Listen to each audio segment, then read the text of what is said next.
Bienvenue amis stoïciens et stoïciennes dans cette vidéo où nous explorerons ensemble comment le stoïcisme peut nous aider à mener une vie épanouie, même en solitude. Vous vous demandez peut-être comment il est possible de se sentir comblé sans de nombreuses amitiés. Je vous invite à ouvrir votre esprit et à découvrir une nouvelle perspective sur le sujet. Tout d'abord, prenons conscience que notre société place beaucoup d'importance sur les relations sociales et les réseaux d'amis. Être entouré est considéré comme la norme et la solitude est souvent vue de manière négative. Pourtant, de grands penseurs comme les philosophes stoïciens de la Grèce et de la Rome antique avaient une vision radicalement différente. Pour eux, une vie avec peu d'attaches pouvait non seulement être viable, mais permettre un épanouissement profond. Cela peut sembler surprenant au premier abord. Comment la solitude pourrait-elle mener au bonheur? Pour bien saisir ce point de vue, nous devons d'abord comprendre que le stoïcisme est fondé sur le détachement, l'indépendance d'esprit et le contrôle de ses pensées. Trop dépendre des autres et de leurs actions pour notre bien-être rend notre sérénité fragile, car nos amis et connaissances peuvent changer, nous décevoir ou disparaître. Cette insécurité constante est source de frustration et de troubles qui empoisonnent l'existence. Au contraire, en limitant nos attaches, nous prenons le contrôle de notre sérénité intérieure plutôt que de la laisser entre les mains d'autrui. Comme le disait si bien Sénèque, philosophe et conseiller de l'empereur Néron, « Retire-toi en toi-même le plus souvent possible ». En effet, le calme stoïcien provient avant tout d'un travail introspectif profond pour se libérer des émotions perturbatrices. La solitude nous offre alors un contexte idéal pour ce travail sur soi. Loin du tumulte du monde, nous pouvons consacrer du temps à la méditation, à la contemplation de la nature, à l'étude et à l'écriture, autant de pratiques qui permettent une meilleure connaissance de soi. En cultivant ainsi notre jardin intérieur, la présence ou l'absence d'autrui devient secondaire. Ce qui importe, c'est la paix de notre âme. Comme l'écrivait Marc Aurèle, l'un des plus grands empereurs philosophes stoïciens, « Le bonheur de ta vie dépend de la qualité de tes pensées ». La solitude stoïcienne n'est donc pas morose ou déprimante, bien au contraire. En prenant le temps de contempler le cosmos dont nous faisons partie, en vivant en accord avec la nature plutôt qu'à contre-courant, en méditant sur la brièveté de la vie, nous réalisons à quel point chaque instant est précieux.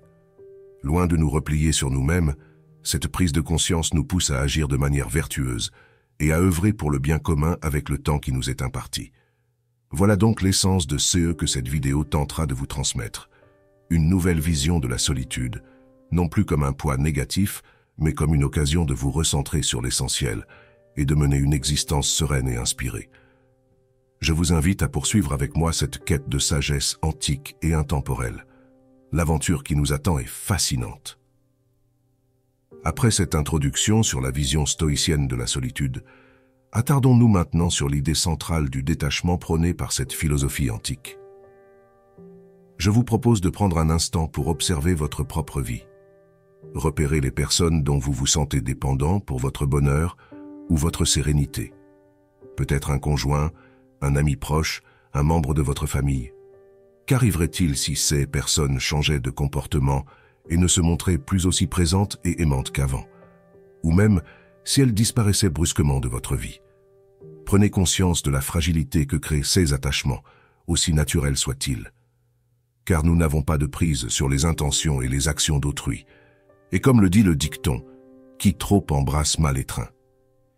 En multipliant les relations fortes, nous rendons notre bonheur vulnérable aux aléas de la vie et du libre arbitre d'autrui. C'est pourquoi les philosophes stoïciens comme Sénèque et Épictète mettaient en garde contre de telles dépendances affectives. Selon eux, elles sont source de frustration constante et d'émotions perturbatrices comme la colère, l'anxiété ou le chagrin. Comme l'écrivait Sénèque, le sage se suffit à lui-même. Alors, faut-il couper tout lien avec les autres pour atteindre la sérénité? Bien sûr que non. Le stoïcisme ne prône pas un isolement misanthrope. Il s'agit simplement de cultiver un certain détachement, une forme de distance émotionnelle, pour ne pas placer entre les mains d'autrui le gouvernail de notre navire intérieur. Ainsi, les aléas des relations humaines nous affecteront moins profondément. Comment y parvenir? Avant tout en prenant conscience que nous sommes les seuls responsables de notre sérénité. Pratiquez la méditation pour observer vos émotions avec recul avant de réagir. Concentrez-vous sur ce que vous contrôlez, vos pensées et vos actes. Acceptez avec stoïcisme ce que vous ne pouvez changer chez les autres. Ainsi, vous naviguerez avec sérénité sur l'océan déchaîné des relations humaines. Cultivez. Ce détachement n'est pas inné ni facile, j'en conviens. C'est un travail de longue haleine. Mais petit à petit, vous réaliserez à quel point il est libérateur de ne plus dépendre du bon vouloir d'autrui pour votre bien-être. Vous vivrez plus léger et deviendrez capitaine de votre âme, pour reprendre l'image du navire.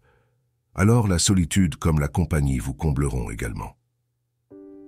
Nous voilà arrivés à un point central de cette exploration stoïcienne, l'importance fondamentale de la vie intérieure. Prenez un instant pour regarder autour de vous. Observez les visages des passants dans la rue, de vos collègues au travail, ou même de vos proches. Combien d'entre eux semblent véritablement en paix avec eux-mêmes et comblés? Pas tant que ça, n'est-ce pas? C'est que la plupart des gens cherchent le bonheur à l'extérieur d'eux-mêmes, dans l'accumulation de biens matériels, les loisirs, ou encore dans l'approbation et l'amour des autres à travers un large réseau social. Mais ces sources de joies externes sont éphémères et fragiles. Les possessions s'abîment, les distractions lassent, les amis déçoivent ou disparaissent. Pour les philosophes stoïciens, le bonheur durable ne peut provenir que d'une seule source, notre propre sérénité intérieure. Alors comment cultiver ce jardin secret? Avant tout, prenez conscience de la superficialité de nombreuses fréquentations. Préférez la qualité à la quantité en matière d'amitié, conseillait Sénèque. Ensuite, fuyez l'agitation du monde pour goûter la douce quiétude de la solitude. Là, vous pourrez pleinement vous consacrer à l'introspection, à la méditation, à la contemplation de la nature ou encore à la rédaction de vos pensées, autant de pratiques fondatrices du stoïcisme.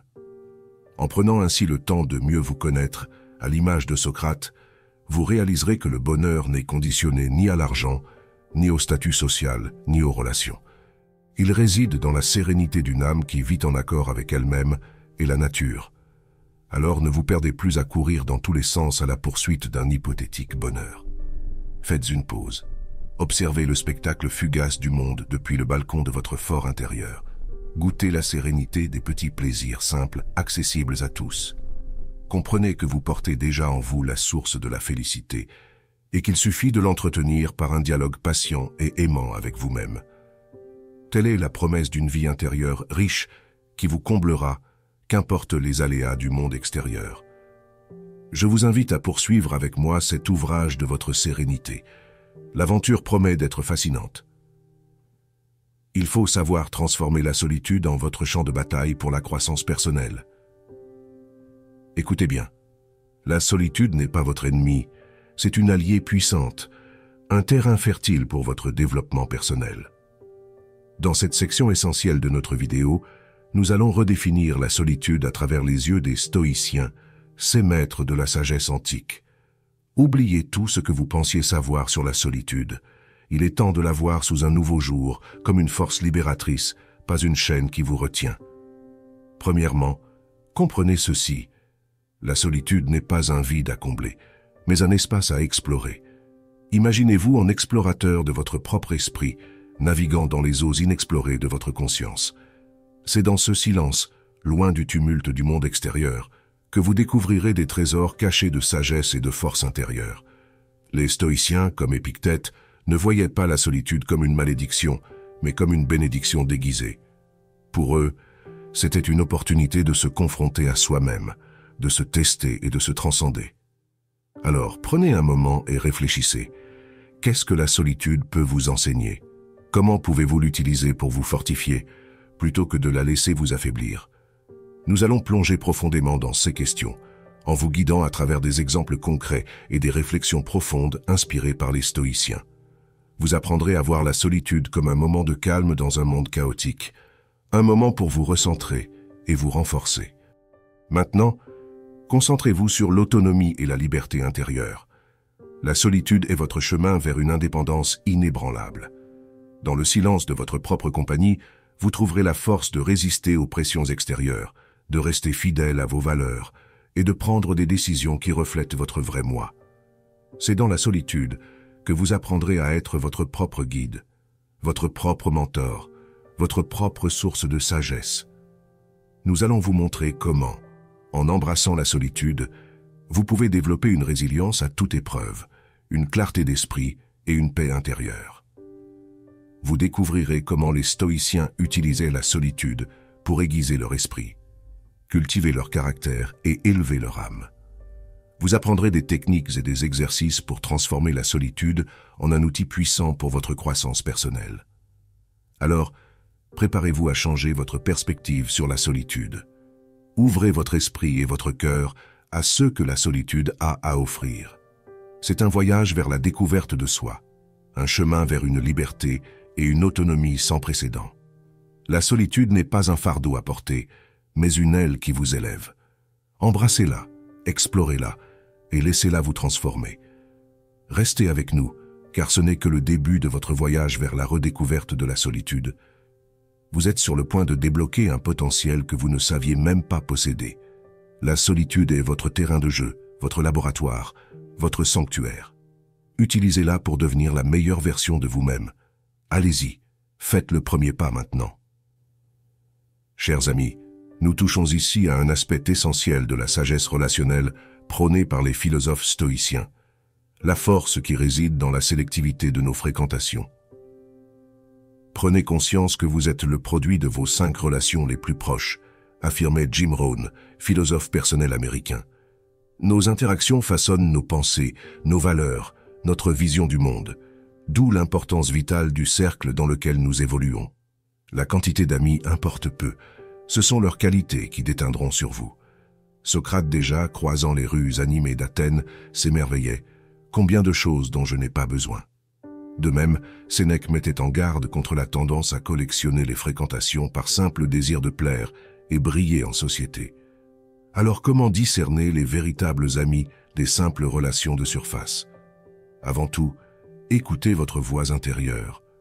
Ressentez-vous que cette personne vous tire vers le haut ou vous épuise, vous inspire à devenir meilleur ou vous incite aux excès? Attention aussi à ceux qui vous flattent par intérêt ou vous dénigrent sous couvert d'humour. Fuyez les envieux qui se réjouissent de vos échecs. Préférez les sages, conseillait Épictète, ces relations qui éveillent à votre discernement.